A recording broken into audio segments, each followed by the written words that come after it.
आया आया तूफान।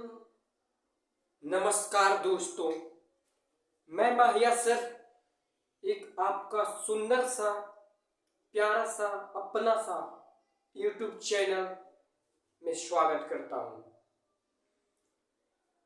सबसे पहले आज 2023 की तरफ हम लोग बढ़ चुके हैं। आज हमारा चैप्टर मैट्रिक्स शुरू हो रहा है, वो भी केसी सिन्हा के बुक से। लॉकडाउन लग गया है और आज से हमारा भी धरना शुरू है। आपके साथ जितना हो सके मेरा प्रयास रहेगा केसी सिन्हा का सारा सॉल्यूशन करवा दूं। उससे पहले कंसेप्ट क्लियर होगा साहब, उसके बाद सॉल्यूशन होगा। पहले कंसेप्ट क्लियर होगा, यानी कि आज का लेक्चर चाहे 45 मिनट चल जाए, चाहे 1 आवर चल जाए, आज मैं कंसेप्ट याद करवा दूंगा कि मैट्रिक्स के अंदर क्या क्या होता है। तो सबसे पहले, और इतना तबीयत खराब में भी मैं आपके लिए इतना कुछ सोच रहा हूं, तो आप भी मेरे लिए कुछ जरूर सोचिए। और प्लीज इसके लिए एक तो सब्सक्राइब बनता है, एक सब्सक्राइब बनता है दोस्तों। तो आज हमारा चैप्टर शुरू होता है मैट्रिक्स। बिहार बोर्ड वालों, बच्चों जो हिंदी में सुनना पसंद करते हैं, उनके लिए भी मैं निवेदन करता हूं, अब आप लोग टेंशन मत लीजिए, मैं हिंदी में बिल्कुल बोलूंगा। इंग्लिश के साथ साथ हिंदी भी चलेगा, इंग्लिश के साथ साथ हिंदी भी चलेगा। यानी कि मैट्रिक्स आव्यूह, एक नया चैप्टर अलजेब्रा का, क्लास 12 में एक नया चैप्टर अलजेब्रा का आव्यूह शुरू होता है अब। तो सबसे पहले हम लोग को तो जानना पड़ेगा, सर आपने क्लास 12 शुरू कर दिया, सिलेबस में भी है क्या? सिलेबस मैं बताऊंगा, एक दिन वीडियो उसका बना दूंगा सिलेबस का ही, ठीक है। उससे पहले मैं मैट्रिक्स शुरू कर रहा हूं, जो कि आपका चैप्टर है 5। केसी सिन्हा के बुक में इस चैप्टर के नाम 5 चैप्टर है ना। तो चैप्टर 5 आपका मैट्रिसेज है। मैट्रिसेज इसीलिए शुरू हुआ है, चैप्टर 5 आपका है, ठीक है। तो सॉरी, ओ मैं तो भूल ही गया कि हेडफोन पे तो साउंड इसका बहुत ही खराब, मेरे बारे में तो सोचते हैं सर तो खाते रहते हैं। चलिए आपका शुरू होता है चैप्टर। अब एक बार सब बोल दीजिए महाकाल की जय। इसी नारा के साथ शुरू होता है मैट्रिक्स। सबसे पहले मैट्रिक्स का डेफिनेशन जानना जरूरी है बाबू। मैट्रिक्स, मैट्रिक्स मैंने लिखा वो आव्यूह, आव्यूह, आव्यूह का डेफिनेशन। मैट्रिक्स इज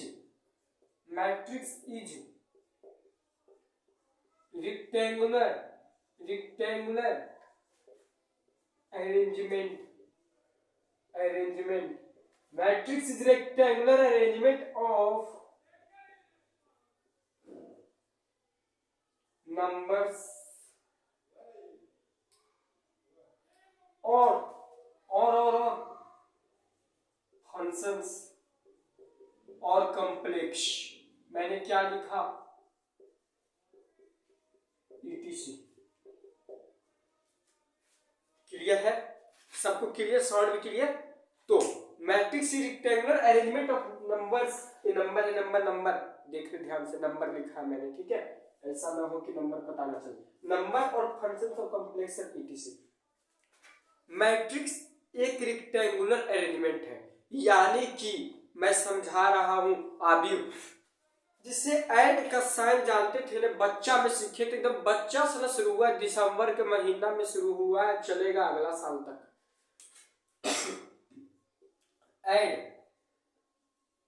ऐड आपका क्या था? ऐड बचपन में सीखे थे। जोड़, बिहार में बोलो जोड़, तो जोड़ कैसे सीखे थे? इसका साइन होता था प्लस। उसी प्रकार से मैट्रिक्स में भी एक रेक्टेंगुलर अरेंजमेंट होता है। इसका अरेंजमेंट कैसा था? रेक्टेंगल साइज का, यानी कि इसका अरेंजमेंट कैसे हो जाएगा? इस ढंग से। रेक्टेंगल साइज का इसका अरेंजमेंट कैसा होता है? रेक्टेंगुलर से, यानी कि रेक्टेंगल कैसा होता है? इस टाइप का रेक्टेंगल होता है कि नहीं? तो इसी के अंदर इसको हम लोग बोलते हैं सर ट्रे। इसको क्या बोलते हैं? ट्रे बाबू, ट्रे। एगो ट्रे में बल्टिया में, ट्रेया में आमा नहीं रहा है 4 गो धैल, और उसी ट्रेवा में अंकवा रख दो, ओकर अंदर नंबर हो सकले, ओकर अंदर संख्या हो सकले, ओकर अंदर फंक्शन हो सकले। फंक्शन का मतलब ट्रिगोनोमेट्रिक फंक्शन, जैसे पता है ना 6 गो फंक्शन होता है, sin x, cos x, आप समझ ही गए होंगे, इतना तो समझदार जरूर होंगे कि 6 को फंक्शन बोले। तो डिफिनेशन में ये लिखा, लेकिन इसके अंदर यानी कि कोई नंबर हो सकता है 1 2 3 4, क्या बोले 4 गो आमा उसी नंबर 4 गो, ठीक है। एक अंदर फंक्शन हो सकते, एक अंदर ई भी हो सकते हैं। देखिए ये भी हो सकता है sin x cos x sin x, any problem? तीसरा भी ठेठ से डायरेक्ट इंग्लिश पे आ गया। ओहो, आई नो आल्सो, मैं बोलता भला हूँ पर मुझे बहुत कुछ पता है, आपको थोड़ी सब कुछ शेयर कर सकता हूँ। तो इसके अंदर हमारी फर्स्ट क्लास है तो हम दोनों के बीच में तो रूप होना जरूरी है। sin x cos x sin x function भी है के अंदर, यानी कि matrix is rectangular arrangement. Rectangular arrangement तो मतलब समझ में आ गया कि जैसे ऐड के साइन प्लस होता था, सब्ट्रैक्ट के माइनस होता था, मल्टीप्लाई के गुना होता था, डिवाइड के भागक साइन होता था, उसी प्रकार से मैट्रिक्स का साइन बोलेगा ना। अब आज से जान लेना वो मैट्रिक्स है, और मैट्रिक्स से साइन ऐसे लग दो, रेक्टेंगल के बीच वाला हटा दिया और ये हो तो मैट्रिक्स का साइन। अब एक अंदर नंबर रहेगा, एक अंदर क्या रहेगा, नंबर रहेगा, फंक्शन रहेगा और कॉम्प्लेक्स रहेगा। और 11वां में कॉम्प्लेक्स नंबर पढ़ेगा था, अब पता ही ना चलेगा कॉम्प्लेक्स होता है का। अरे आयोटा, इसके अंदर आयोटा ऐसे नहीं हो सकता है omega, omega square, any problem? यानी कि ऐसे भी लिख सकता हूँ यार, समझ आ रहा है? ओमेगा इसको बोलते थे कि क्या क्या बोल रहे हैं, हड़बड़ाइए रे, बड़ा इजी चैप्टर है, एक बात बोलूं बहुत ही इजी चैप्टर है। तो ये था मैट्रिक्स के डिफिनीशन, ये क्या था मैट्रिक्स के डिफिनीशन। एक बात, मैट्रिक्स को हमेशा कैपिटल लेटर में लिखिएगा, जैसे ये लिखे ना 1 2 3 4, मैंने को बोला कि मैट्रिक्स, आपको पता चलेगा मैट्रिक्स के अंदर एलिमेंट रहेगा, और ये क्या है, एक मैट्रिक्स है, और मैट्रिक्स को हमेशा एक कैपिटल लेटर में लिखना है, यानी कि capital A is equal to 1 2 3 4, ये मैट्रिक्स है। ये क्या मैट्रिक्स है, 1 2 3 4 कैपिटल ए आपका मैट्रिक्स है, समझ में आ रहा है? कैपिटल ए यानी कि मैट्रिक्स, सुन लो लिख लो, मैट्रिक्स हमेशा कैपिटल लेटर में लिखा जाता है, यानी कि उसका सिंबल क्या होगा, कैपिटल लेटर, ठीक है, मैट्रिक्स का डिनोट करने का। अब इसके अंदर जो एलिमेंट होता है ना वो छोटा हो सकता है, वो छोटा हो सकता है, इसके अंदर जो एलिमेंट होता है, जिसके मैट्रिक्स 1 2 3 4, इसके अंदर हम लोग ए मैट्रिक्स बोले, और इसको बोल सकता हूँ ABCD, there no problem about that कि we will not till ABCD, हम लोग बोल सकते हैं, इतना तो हम लोग बोल सकते हैं ABCD, छोटा में ABCD, छोटा ABCD, तो ABCD तो मैं यहाँ पे बोल दूंगा, समझ आ रहा है? यानी कि मैट्रिक्स के अंदर ये भी हो सकता है। अब बात है सुतल और खड़ा की, यानी कि सर पंक्ति और स्तंभ केकरा कहते हैं, पंक्ति और स्तंभ एलिमेंट, मैट्रिक्स के जो अंदर छोटा छोटा रहता है ना, ये छोटा छोटा, इसको बोलते हैं एलिमेंट्स, इसको क्या बोलते हैं, एलिमेंट्स। एलिमेंट्स मतलब अवयव, ये क्या है आपका मैट्रिक्स के अंदर एलिमेंट्स है। हम परिचित पहले कर रहे हैं कि मैट्रिक्स होता क्या है बाबू, पहला बार ना पढ़ रहे हो, ऐसा थोड़ी है पहले तुम पढ़े हो। तो अवयव एलिमेंट्स, हिंदी में अवयव कहेंगे सर आप तो बाकी में बड़ा तेज आदमी निकले हैं कि हिंदिया के साथ इंग्लिशियों को मारते हैं लपेट के। एलिमेंट्स यानी कि अवयव। आगे देख, एलिमेंट्स मैंने बोल दिया, अब मैं एक जो मैट्रिक्स का सबसे बड़ा बात बताने वाला हूं वो है, क्या है पता है, रो और कॉलम होता क्या है, पंक्ति और स्तंभ। रो का मतलब होता है पंक्ति और कॉलम का मतलब होता है स्तंभ। कॉलम का मतलब क्या होता है, स्तंभ। इंडिया वाला के लिए बहुत ध्यान हमको रखना पड़ता है, यानी कि अब देखो रो और कॉलम का होता है, इसको इरेज करते हैं और एक ही को बनल ले देते हैं, डिफिनेशन में लिखते रहो बाबू, तुम्हारे साथ हम हैं, आप मेरे साथ बने रहिए, ये मेरा साथ आपका साथ जन्मों जन्मों तक चले, यही उम्मीद होगा। तो 1 2 3 4 मैंने बोला 1, फर्स्ट रो, इसको क्या बोलते हैं, रो, इसको बोलते हैं रो। यानी कि जब सुतल आदमी जैसे सोता है ना, हम लोग कैसे सोते हैं, इस ढंग से सोते हैं, हम लोग कैसे सोते हैं, इस ढंग से सोते हैं। तो जैसे हम लोग सोते हैं यानी कि हॉरिजॉन्टल विसर, यानी कि हॉरिजॉन्टली ने सोते हैं, बेलवा का ऐसा लग रहा था खड़ा सोता है, ऐसे तो नहीं सोता, सोता है ऐसे बाबू, इस पे सोता है, इस पे जैसे बेड है, इस बेड है, इस पे सो जाती हो। कि बेड पर ऐसे सोता है, नहीं ना तो सोते। तो ये जो सुतल है इसको बोलते हैं रो, सुतल के रो, सुतल के रो, याद रख, इसको बोलते हैं रो। देखा गया। खड़ा जब होता है ना, खड़ा, इसको बोलते हैं कॉलम। खड़ा को क्या बोलते हैं? कॉलम। खड़ा के क्या बोलते हैं? कॉलम। बोल दिक्कत, बोलना नहीं है। कॉलम बोलते हैं, कॉलम। खड़ा को क्या बोलते हैं? कॉलम। ठीक है, यानी कि हम जैसे खड़ा है तो इसको बोलेंगे कॉलम है, हम कॉलम में, हमारे बगल में खड़ा आदमी तो बोलेंगे कॉलम में, कॉलम में। ठीक है, हम ही पढ़ा रहे हैं, आप पढ़ा रहे, बगल में पढ़ा रहे, तो ये सब कॉलम में। यानी कि सर ये जो हो जाएगा आपका, ये फर्स्ट रो हो जाएगा, ये आपका हो जाएगा फर्स्ट रो। ये आपका इधर जो है ना, यानी कि पहला आदमी सुतल है, दूसरा सुतल है, तो क्या हो जाएगा? Second row. आज ये सब के चर्चे हो, तो आज जब तक हमने बताए वो रो क्यों है, कॉलम क्यों है, सब बता देते हैं। उसके बाद बच्चा लोग का कंफ्यूजन हम देखते हैं कि हो जाता है सर कि रो क्या है, कॉलम क्या है, भुला जाता है। ऐसा ना हम होने देंगे पहला ही वीडियो में। ये जो है ना, इसको क्या बोलते हैं? First column. इसको क्या बोलते हैं? First column. इसको देखो ध्यान से, इसको बोलेंगे फर्स्ट कॉलम, यानी कि पूरा खड़ा है आदमी, इसको बोलेंगे फर्स्ट कॉलम। इसको क्या बोलेंगे? Second column. पूरा दिलवा गार्डन गार्डन कर देंगे जी बाबू, पूरा मलाए है इसमें। चल देखो यहाँ, इतना तबीयत खराब में भी मैं लगा हूँ। ओहो, मिटा दिया मिटा दिया मिटा दिया, रुक। ये फर्स्ट कॉलम है, लिख ले, लिख दो। ये फर्स्ट कॉलम है, सेकंड कॉलम है, फर्स्ट कॉलम है, सेकंड कॉलम है। ओके, इसको लिख लो पहले।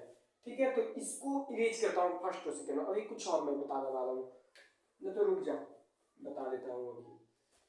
तो मैं क्या बोल रहा हूँ, ई कितना रो है बाबू? अब बता कितना रो है इसमें, क्या गो सुतल आदमी है? अब फटाक से बता, कै गो सुतल है? दूगो। कै गो सर? दूगो, बोल ना जल्दी। दूगो, दूगो, दूगो सोया हुआ। खड़ा कै गो है? दूगो खड़ा है। खड़ा कै गो?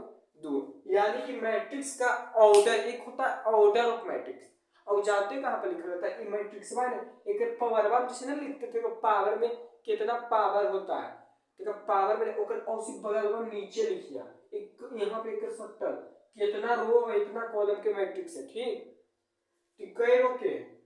दो रो के है, एक रो दो रो, कॉलम का एक दो गो, तो 2/2। और ये को बड़ा बात, कभी भी मैट्रिक्स के मल्टीप्लाई में नहीं बोलना है, कभी भी मैट्रिक्स को मल्टीप्लाई में नहीं बोलना, अभी को कभी भी गुना में ना बोलना है। इसको पंख, इसको हमेशा 2/2 मैट्रिक्स बोलना। 2/2, यानी कि देखिए दूगो रो है और दूगो कॉलम है, एक क्या बोला है? आबिव। इसको क्या बोलते हैं? आबिव। 2 रो 2 कॉलम को क्या बोलते हैं? आबिव। Any problem? तो 2/2 का मैंने बोल दिया, ये मैट्रिक्स बन गया, ये आबिव बन गया है। आगे देख, अब पूछूंगा मैं पहले आपसे, पूछता हूं, ले 1 3 2 2 5 6, बता मुझे कि कितना बाई कितना का मैट्रिक्स है। यानी कि इसको पहले रुक जाओ, तो इसके 2/2 आपका क्या है? Order of matrix, order of matrix, order of matrix, यानी कि आबिव की कोटि। हिंदी वाले बच्चों देख लो, आबिव की कोटि, आबिव की कोटि बोलते हैं ऑर्डर ऑफ मैट्रिक्स, यानी कि number of row is equal to number of column. एक डिफिनेशन लिखना चाहता है तो ऐसे लिखेगा, number of row into number of columns into number of columns. बोलो, यहाँ तक तो हमको तो अब नहीं लगता है कि कोई डाउट होगा बच्चा से, और डाउट होना तो कमेंट में तो भरपूर मात्रा में भर दो। और आपके माहिर सर आपके लिए बहुत कुछ सोचे हैं, अपने सपनों के साथ जीते हैं, और हमारे गरीब बच्चों के लिए तो मैंने तो गया में मेरा ऑफलाइन क्लासेज भी स्टार्ट हो गया। तो आप लोग बच्चों जो सोचते माहिर सर के बारे में, बिल्कुल मुफ्त में पढ़ाई हो रही है क्लास 12th और 11th की, बिल्कुल मुफ्त शिक्षा ग्रहण करें, शिखर मोड़ गया गया। ओके, पटना से गया आगे, हाँ हाँ, और आपकी मुफ्त में पढ़ाई देने के लिए, बस इतना ही मेरी कोशिश है। वो एक 100 रुपया का टैग लगा हुआ है, उस 100 रुपया सिर्फ दिखेगा नाम का, उससे मुझे मतलब नहीं है, वो आपकी सोच है। चलिए ऑर्डर ऑफ मैट्रिक्स मैंने बता दिया। अब आगे आगे देखेंगे। ये तो हो गया ऑर्डर ऑफ मैट्रिक्स। अब मैं पूछ रहा था, एक क्वेश्चन लिया था, इसमें पूछ रहा हूं मैं कि इसमें भाई कितना रो और कितना कॉलम है। अब बोलेगा सर अब तो देखता हूं कि इसमें कई गो सूत्र आदमी है। हम बोले ट्रिक बराबर है, अपनाइए मेरे ट्रिक और देखिए कितना काम आसान हो जाएगा। कई गो सूत्र है, दो गो, कई गो सूत्र है, दो गो। देखे एक रो, 1 रो, 2 रो, है ना, यानी कि सर 2 रो हो गया। हाँ हो गया 2 रो। अब बोलेगा मल्टीप्लाई नहीं 2 बाई बोलना है, 2 बाई। अब बता कई कॉलम है, 1 कॉलम, 2 कॉलम, 3 कॉलम, सब 2 बाई 3 का मैट्रिक्स है। Any problem? No problem. Last question, last ऐसा में लास्ट ऑर्डर ऑफ मैट्रिक्स पकड़ा देते हैं 1 2 3 4 5 6 7 8 9। अब बता कितना का मैट्रिक्स है, कितना रो है, कितना रो। देखो तो एक सूत्र, दो सूत्र, 3 रो, 1 खड़ा, 2 खड़ा, 3 खड़ा, यानी कि 3 गो पंक्ति है, 3 गो स्तंभ है। कै गो पंक्ति है एकरा में? 3 गो पंक्ति है, स्तंभ भी 3 गो है, यानी कि खड़ा भी 3 गो है, सूत्र भी 3 गो है, तो रो भी 3 गो है, कॉलम भी 3 गो है। तो एक के बाद बताते हैं, तो ऐसे अकबका आ जाएंगे, अकबकाइएगा नहीं, यानी कि इसका ऑर्डर ऑफ मैट्रिक्स कितना हो जाएगा बाबू? 3 बाई 3। तो अब क्या बनता है, आप लोग यहाँ तक हमको लगता है नोट कर लीजिए। नहीं, आप लोग यहाँ तक नोट कीजिए। अब आगे कुछ बताने वाले स्पेशल बात, वो स्पेशल बात भी हम रखते हैं, ठीक है, तो आप लोग से पहले नोट कीजिए। चल अब बता रहे हैं आपको, बातों की दुनिया में आ गया। ये है कोई मैट्रिक्स है, ये है कोई मैट्रिक्स है। मैं लिखा A11, मैं लिखा A12, मैं लिखा A13, मैं लिखा A14। क्या लिख रहे हैं सर? लिख रहे हैं कुछ नहीं बाबू, लिख रहे हैं कि पहला रो है। कैमा रो है? पहला रो। ध्यान से देख, पहला रो है और पहला कॉलम है, पहला रो है और दूसरा कॉलम है। ऐसे ही बढ़ते जाएगा, तो आपको इससे कोई दिक्कत तो नहीं है, पर मैं इसको यही क्लोज कर देता हूँ। ए दूसरा रो, पहला कॉलम, 1 2 2, 1 2 3, 1 2 4, 1 3 1, 1 3 2, 1 3 3, 1 3 4, ऐसे ही बढ़ते जाएगा, बढ़ते जाएगा, बढ़ते जाएगा, लास्ट में एम एन आ जाएगा। तो यानी कि oh my God, what I am doing बच्चों, A11 यानी कि पहला रो पहला कॉलम, यानी कि पहला रो पहला कॉलम, A12 यानी कि पहला रो दूसरा कॉलम, A13 यानी कि पहला रो तीसरा कॉलम, A14 यानी कि पहला रो चौथा कॉलम। कोई दिक्कत? सेकेंड लाइन में सेकेंड लाइन में second row first column, second row second column, second row third column, second row fourth column. Any problem? No problem sir. Third line में third row first column, third row second column, third row third column, third row fourth column. अब देख इसके पढ़ने का style, कितना बच्चा पढ़ेगा, intelligent ना होता है। 11 12 13 14 21 22 23 24, ये पढ़ने का बिल्कुल गलत है, ठीक है। आपको पढ़ना पड़ेगा A11, यानी कि हम समझ रहे हैं इसका मतलब ई है, ई कि फर्स्ट रो फर्स्ट कॉलम है। क्या? फर्स्ट रो फर्स्ट कॉलम है। A21 यानी सेकेंड रो फर्स्ट कॉलम है। A31 यानी कि third row first column, A32 यानी कि थर्ड रो सेकेंड कॉलम है। कोई दिक्कत? अब देख इसके बाद ये हो गया। अब क्या होता है, डिजिट रहेगा A इज इक्वल टू 1 2 3 4, यानी कि 1 आपका क्या है A11, यानी कि ई है ना पहला रो पहला कॉलम है, तो ऐसा पूछ देता है A11 इज इक्वल टू कितना हो जाएगा। मैं जब क्वेश्चन करवाऊंगा ना तो उस टाइम बताते भी जाऊंगा कि ई एग्जाम के पॉइंट से इंपॉर्टेंट है, तब ओकरा एकदम ऐसे 5 गो स्टार लगा देना, मतलब 5 स्टार के टॉफिया खाते वैसे एकदम खा खा के एकदम दतिया के सड़ा देना, ठीक है, कि जमा देंगे तो उन्हें दांते सड़ाएंगे। बुढ़वा के एकदम है। ले इरेज करें जी, इस समझ में आ गया बात। ये बताए एक बात, अब देख मैं लिख रहा हूं कोई ए मैट्रिक्स है, क्या लिखा, कोई ए मैट्रिक्स है, मेन बात है जो कोई ए मैट्रिक्स है, ए आई जे एम बाई एन, क्या समझे, कोई ए मैट्रिक्स है, उसके अंदर कोई एलिमेंट है, उसके अंदर क्या है, कोई एलिमेंट है, उसके अंदर आपका कोई एलिमेंट है, ठीक है। और एम बाई एन का मतलब क्या जानते हैं, ऑर्डर ऑफ मैट्रिक्स। अब इस हम बात को सबको एक्सप्लेनेशन करेंगे, सबको क्या करेंगे, एक्सप्लेनेशन। ए आई जे का मतलब क्या होता है, elements in ith row and jth column. बोल कोई दिक्कत। एम का मतलब नंबर ऑफ रोज होता है बाबू, एम का मतलब नंबर ऑफ रोज, एन का मतलब नंबर ऑफ कॉलम, यानी कि पंक्ति, रो का मतलब पंक्ति, एम का मतलब पंक्ति और एन का मतलब स्तंभ। हिंदी वाले बच्चे सुन ले, पंक्ति लिख देता हूँ हिंदी में आपके लिए, मैं आपको कभी भी इग्नोर कभी नहीं कर सकता हूँ, क्योंकि आप ही मेरे देश के भविष्य हो। कोई दिक्कत। ये था मैट्रिक्स का परिचय। अब आ जा ट्रांसपोज ऑफ, ओहो मैं कहा चला गया, टाइप्स ऑफ मैट्रिसेस, सॉरी इसके लिए टाइप्स ऑफ मैट्रिसेस मैं बताऊंगा। उससे पहले आप लोग इस बात को नोट कर लीजिए, बहुत ही इंपॉर्टेंट मैंने कुछ लिखा है यहाँ पे, ठीक है, तो आप लोग इससे पहले नोट कीजिए। आपका first definition types of matrices में रो मैट्रिक्स, और अभी जो कुछ इंपॉर्टेंट बात है, अगर जो इधर का 10 मिनट मिस कर गए तो मेरे को बाद में नहीं कहिएगा, ठीक है, आप लोग इसको देखना जरूर समझिएगा, ठीक है। Row matrix, a matrix of, चाहे matrix having only one row, a matrix having only one row is called row matrix. इसको हम लोग क्या बोल देंगे, रो मैट्रिक्स।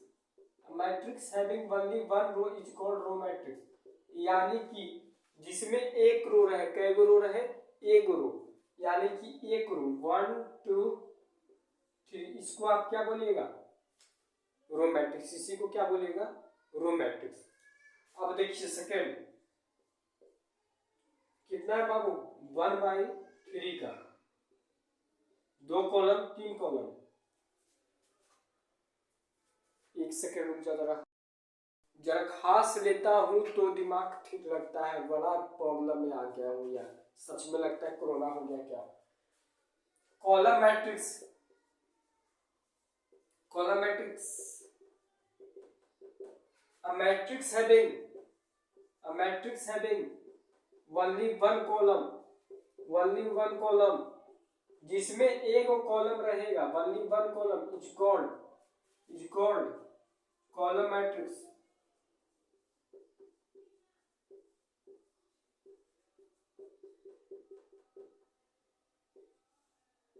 1 2 3, यानी कि देखो एक ही खड़ा है पर वो 3 गो है तो 3/1, इसको एक खड़ा, इसको क्या बोलेंगे, कॉलम मैट्रिक्स। दिक्कत। अगला जीरो मैट्रिक्स और नल मैट्रिक्स, दोनों लिख देता हूं, आपको कभी ऐसा ना लगे कि सर नल नहीं लिखवाया।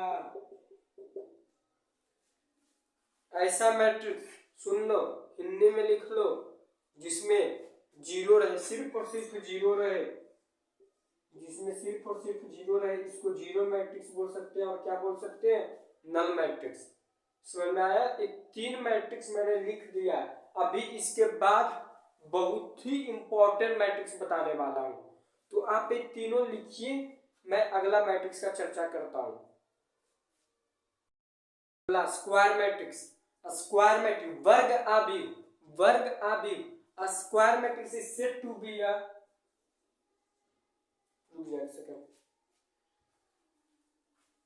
इसको स्क्वायर करता हूं, a matrix is said to be a square matrix, a matrix is said to be a square matrix, it's said to be a square matrix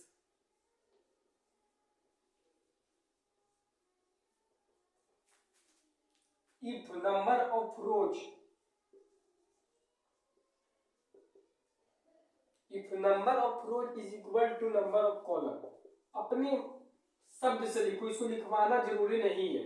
if number of rows is equal to number of column, पहला class है, बच्चा डरेगा ऐसे बिना मतलब का। हम square matrix का definition लिखें, देखो matrix is said to be square matrix if number of row is equal to number of column. यानी कि सर अगर जो स्क्वायर मैट्रिक्स उसी को बोलेंगे ना जिसमें रो और कॉलम दोनों बराबर हो। देख ध्यान से, रो भी इसमें दो है और कॉलम भी दो है। जब दो रो और दो कॉलम रहेगा यानी कि ऑर्डर ऑफ मैट्रिक्स बराबर होगा तब भी हम कहेंगे उसको स्क्वायर मैट्रिक्स। एक शॉर्ट भाषा में number of rows is equal to number of column, इसको स्क्वायर मैट्रिक्स बोलते हैं। 2 बाई 2 के है यानी कि 2 बाई 2 यानी कि देखो रो भी सेम है कॉलम भी सेम है। इसको क्या बोलेंगे 1 3 2 2 5 6 3 5 8। ये भी स्क्वायर मैट्रिक्स है। कहा कि सब देखिए 3 गो रो है 3 गो कॉलम है, कई 3 गो रो है 3 गो कॉलम, इसको भी वर्गाकार बोल देंगे। पर अगर जो ई हटा देते तो ई वर्गाकार होता नहीं होता। ठीक है, तो इसलिए समझिए बात को कि रो पंक्ति और स्तंभ जब बराबर होगा तब भी हम उसको स्क्वायर मैट्रिक्स कहेंगे, तभी उसको वर्ग अवयव कहेंगे। हो गया स्क्वायर मैट्रिक्स। अगला diagonal matrix. Diagonal matrix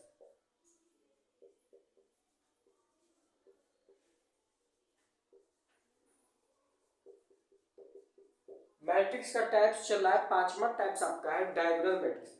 diagonal में कुछ नहीं है, डायगोनल के अलावा अदर सब एलिमेंट सब क्या होगा 0। यानी कि बस इसको ऐसे लिखो 1 2 3। अब नहीं डिफिनीशन लिखता हूँ यार, कितना लिखो डिफिनीशन, समझो बस। और नहीं समझ में आएगा तो 2 बार देखो, समझ में तो हम एक ही बार मिला देंगे। डायगोनल्स के अलावा देख रहे 1 2 3, इसके अलावा अदर एलिमेंट सब 0 होगा। यानी किसी प्रिंसिपल डायगोनल के छोड़ा के बाकी सब 0 होगा। और डायगोनल पे कोई होगा डिजिट, यानी कि 1 2 3 4 5 6 7 8 9, एक अलावा सब 0 रहेगा, ओकरा का कहेंगे डायगोनल मैट्रिक्स। उसको क्या कहेंगे डायगोनल मैट्रिक्स। ठीक है, ये 5 नंबर 6 देखो स्केलर मैट्रिक्स। स्केलर मैट्रिक्स क्या कहता है, डायगोनल हमेशा इसका सेम रहेगा, बाकी सब वही, बाकी सब 0। वो क्या मैं लिखा हूं, देखो डायगोनल का जो डिजिट होगा, स्केलर मैट्रिक्स का मतलब यही होता है कि डायगोनल पर हमेशा सेम रहेगा सब। डायगोनल मैट्रिक्स ऐसा नहीं कहा था, डायगोनल कहा था डिफरेंट हो सकता हूं मैं डायगोनल पे, बाकी सब पर मेरा 0 रहेगा। पर ये कहता है हमारे डायगोनल वो में सेम रहेगा, सब डायगोनल में क्या रहेगा same, 2 2 true all are same, बाकी सब 0 है कि नहीं। 3 3 भी हो सकता है पर डायगोनल हमेशा सेम रहेगा। 3 तो 3 ही रहेगा तीनों, 7 तो 7 रहेगा तीनों पे। ये कि 7 8 9 तो 7 8 9 हो जाएगा, तो उसको क्या बोल देंगे डायगोनल मैट्रिक्स। और diagonal matrix is also square matrix. ये सब एक स्क्वायर ही मैट्रिक्स होगा। एक बात और मैं बताना भूल गया, इसके लिए सॉरी। मलाई तो हम दे रहे कंटिन्यू तो हनी के बताना भूल गया बात है, खाली तो दिल में गाटे गाटे कर रहे थे तो डायगोनल मैट्रिक्स यानी कि डायगोनल के एलिमेंट बाकी सब 0 रहेगा। और इट इज आल्सो अ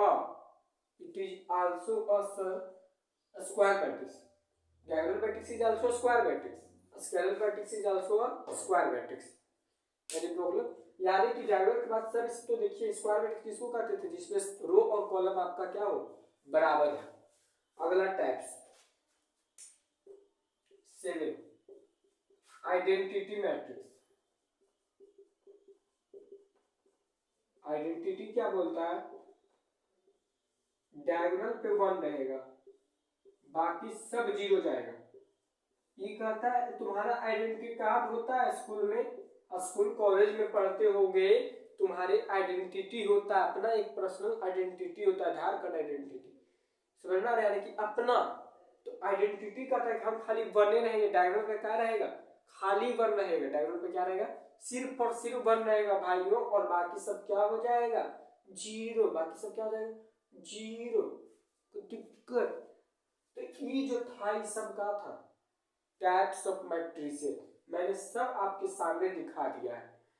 तो आज के लिए मुझे लग रहा है कि इतना जो 30 मिनट का वीडियो, क्योंकि मैं सोचा कुछ कि अगर जो कल से बच्चों को क्वेश्चन कराया जाए टाइप 1, पहले मैं एक्सरसाइज 5.1 का टाइप 1 कराऊं, सारा कंसेप्ट एक बार देना भी सही बात होगा नहीं। टाइप 1 का मैं कंसेप्ट दे दिया हूं, अब इससे टाइप 1 में गारंटी देता हूं बनेगा, और गारंटी देता हूं मैं कल बताऊंगा। कल अगला लेक्चर मेरा टाइप 1 कंप्लीट कराने का इरादा होगा।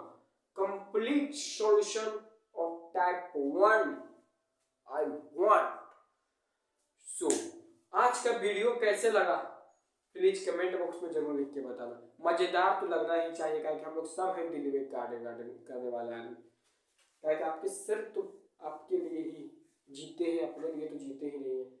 ठीक है, कुछ ज्यादा बोल देता हूँ क्या, इसके लिए सॉरी, कुछ ज्यादा बोल देता हूँ। तो आज के लिए इतना ही रहने देते हैं सर। अगर जो ये वीडियो अच्छा लगा हो तो प्लीज मेरे चैनल को लाइक, सब्सक्राइब और शेयर करना। शेयर करो सब दोस्त को अभी से ही कि जाओ पढ़ो पढ़ो माया सर से, ऐसे शेयर कर दो सब जगह। तो आज के लिए इतना ही रहने देते हैं। ठीक है, तब तक के लिए गुड बाय, जय